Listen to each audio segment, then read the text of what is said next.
I am Ernesto A. Labuntog, a Filipino inventor and member of the Filipino Inventor Society. My assistants are Silvia Ramos Santiago, an architect, and Mylene Apilo. Rapid Multimedia Filtration System, or RMMFS, is an innovative water treatment technology.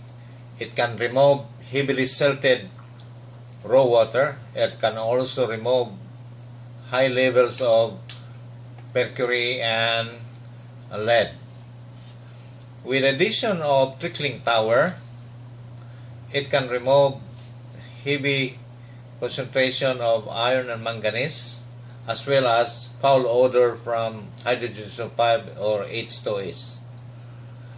The compact design, such as this, will be easy to transport to far-flung areas of the country.